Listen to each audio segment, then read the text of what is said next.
ناظرین اکرام، سبسکرائب کیجئے ہمارے چینل شہادت قاسمی آفیشیل کو۔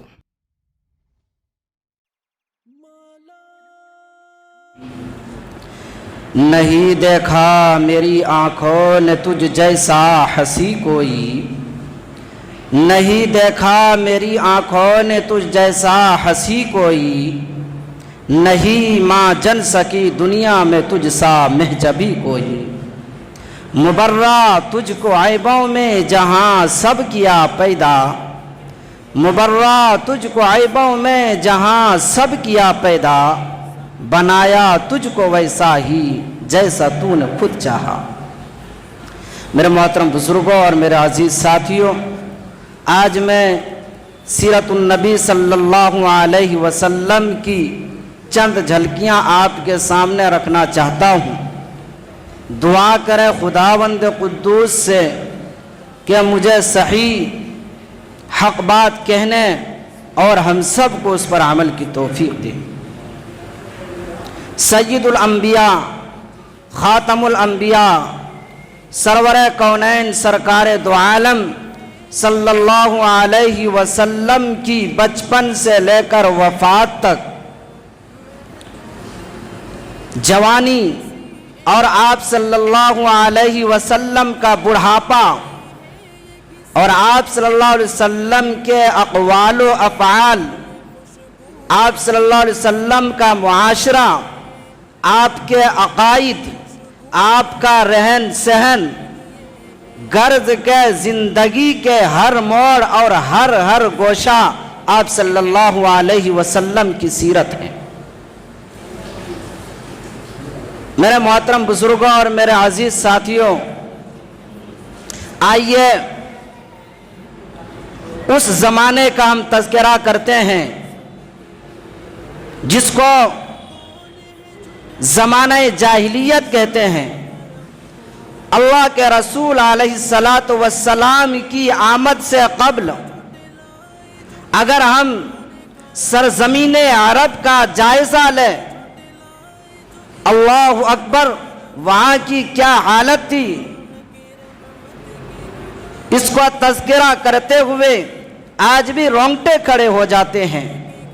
میرے محترم بزرگوں اور میرے عزیز ساتھیوں، اللہ تبارک و تعالیٰ نے قرآن کریم کے اندر خوشخبری دی، وَالَّذِي بَعَثَ فِي الْأُمِّيِّينَ رَسُولًا مِّنْهُمْ يَتْلُو عَلَيْهِمْ آيَاتِهِ وَيُزَكِّيهِمْ وَيُعَلِّمُهُمُ الْكِتَابَ وَالْحِكْمَةَ وَإِنْ كَانُوا مِنْ قَبْلُ لَفِي ضَلَالٍ مُبِينٍ کہ اللہ تبارک و تعالیٰ نے سرزمین عرب پر رسول اکرم صلی اللہ علیہ وسلم کو بھیج کر احسان عظیم کیا، بلکہ سرزمین عرب ہی کے اندر نہیں بلکہ قیامت تک جتنے بھی لوگ آئیں گے، اللہ تبارک و تعالی نے رسول اکرم صلی اللہ علیہ وسلم کو بھیج کر احسان عظیم کیا۔ میرے محترم بزرگوں، دوستوں، اللہ تبارک و تعالی نے ایک اور نعمت یاد کراتے ہوئے ہمیں ایک جگہ قرآن کریم کے اندر ارشاد فرمایا، وَاعْتَصِمُوا بِحَبْلِ اللَّهِ جَمِيعًا وَلَا تَفَرَّقُوا کہ اللہ تبارک و تعالی ہمیں ایک پیغام دے رہے ہیں، اور وہ پیغام کیا دے رہے ہیں؟ وہ پیغام یہ دے رہے ہیں کہ اے لوگو اللہ کی رسی کو مضبوطی سے تھام لو، آپس میں متحد ہو جاؤ۔ اور پھر اللہ ایک نعمت کو یاد کرا رہے ہیں، وَاعْتَصِمُوا بِحَبْلِ اللَّهِ جَمِيعًا وَلَا تَفَرَّقُوا وَاذْكُرُوا نِعْمَتَ اللَّهِ عَلَيْكُمْ اِذْ كُنْتُمْ أَعْدَاءً کہ آپ لوگ اس نعمت کو یاد کیجئے جب آپ لوگ آپس میں ایک دوسرے کے دشمن تھے۔ زمانہ جاہلیت کا میں تذکرہ کرتے ہوئے بتاتا چلوں، میرے محترم بزرگوں، دوستوں، اللہ کے رسول صلی اللہ علیہ وسلم کی آمد سے قبل زمانہ جاہلیت سرزمین عرب کی یہ حالت تھی کہ وہاں کوئی حکمرانی کرنے کے لیے تیار نہیں تھا۔ وہاں کی یہ حالت تھی کہ ایک قبیلہ دوسرے قبیلے کے دشمن تھے، وہاں کی یہ حالت تھی کہ ایک بستی دوسرے بستی کے دشمن تھے، بات بات پر لڑنا جھگڑنا، بات بات پر تلواروں کا نکل جانا ان لوگوں کا شیوا تھا۔ لیکن میرے دوستوں رسول اکرم صلی اللہ علیہ وسلم کی آمد سے یہ ساری تاریکیاں ختم ہوئی، اور اللہ کے رسول صلی اللہ علیہ وسلم نے ایسی محنت کی. میں بتاتا چلوں اس دور کے اندر زنا کرنا، شراب نوشی، یہ سب بالکل عام بات تھی، اور بچیوں کو زمین کے نیچے دفن کر دینا یہ سب بالکل عام بات تھی. میرے دوستوں ایک قبیلہ گزرا ہے قلب، اس قبیلے کے اندر ایک شخص رہتا تھا، اس کا نام تھا دحیہ. میں اس کی باتیں ایک مختصر سا واقعہ تذکرہ کر دوں.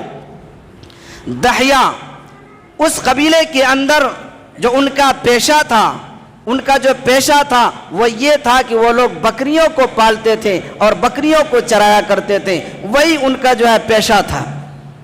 اور ایک آدمی کے پاس 500 ہزار بکریاں ہوا کرتی تھی. جب وہ لوگ اپنی بکریوں کو لے کر میدان میں نکلتے تھے تو جو دو پہاڑوں کے بیچ کا حصہ ہوتا تھا وہ حصہ بکریوں سے بھر جایا کرتا تھا، اتنی بکریاں ہوا کرتی تھی. اس قبیلے کا جو سردار تھا وہ دحیہ قلبی تھا. ایک دن اس کے دل کے اندر آیا کہ میں ایمان لاؤں، اور ایمان کی غرض سے اپنے قبیلے سے، چونکہ اس قبیلے کے اندر اس قبیلے کا وہ سردار بھی تھا اور بہت ہی عقل مند انسان تھا. جب وہ ایمان لانے کے لیے اللہ کے رسول صلی اللہ علیہ وسلم کی طرف روانہ ہوتے ہیں، آپ صلی اللہ علیہ وسلم کی گھر کی طرف روانہ ہوتے ہیں، تو اللہ کے رسول صلی اللہ علیہ وسلم کے پاس دحیہ قلبی کے آنے سے پہلے فرشتے آ کر خوشخبری دیتے ہیں، کہتے ہیں کہ آپ کے پاس دحیہ قلبی ایمان لانے کے لیے تشریف لا رہے ہیں. جب یہ بات سنی، جب فرشتوں نے بشارت دی، یہ بات سننے کے بعد آپ علیہ السلام بہت خوش ہوئے. خوش اس معنی ہوئے کہ دحیہ قلبی اگر ایمان لے آیا تو پورا قبیلہ ایمان لے آئے گا، کیونکہ وہ قبیلے کا سردار ہے اور قبیلے میں وہ سب سے معزز سمجھا جاتا تھا. جب دحیہ قلبی آنے لگے، جب آپ صلی اللہ علیہ وسلم کے قریب آ گئے تو آپ علیہ السلام نے اپنی چادر مبارک لی اور لینے کے بعد زمین پر بچھا دیا، اور بچھانے کے بعد کہا کہ اے دحیہ قلبی آئیے تشریف لائیے، چادر مبارک پر بیٹھیے.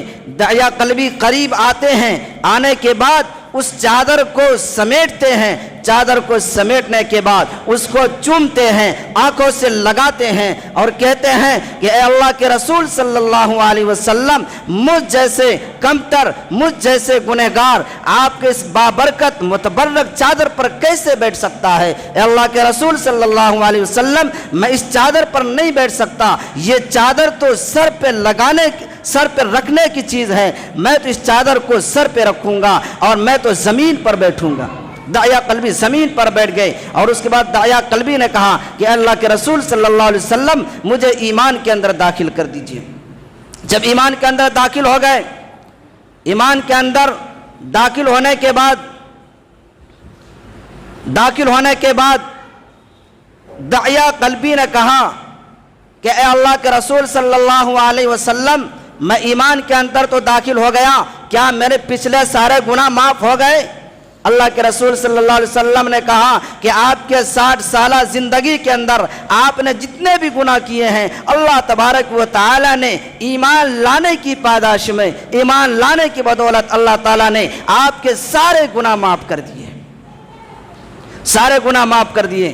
لیکن دحیہ قلبی کہنے لگے اے اللہ کے رسول صلی اللہ علیہ وسلم، میرا ایک اور بہت بڑا گناہ ہے، کیا وہ بھی گناہ معاف کر دیے اللہ نے؟ تو پوچھا وہ گناہ کیا ہے؟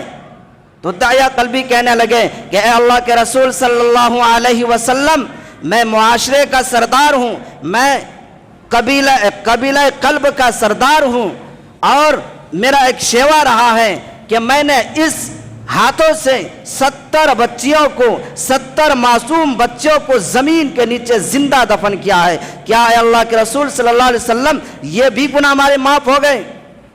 کہا کہ میں چونکہ قبیلے کا سردار تھا اور ہمارے معاشرے کے اندر، ہمارے قبیلے کے اندر اگر گھر کے اندر بچی پیدا ہو جائے، گھر کے اندر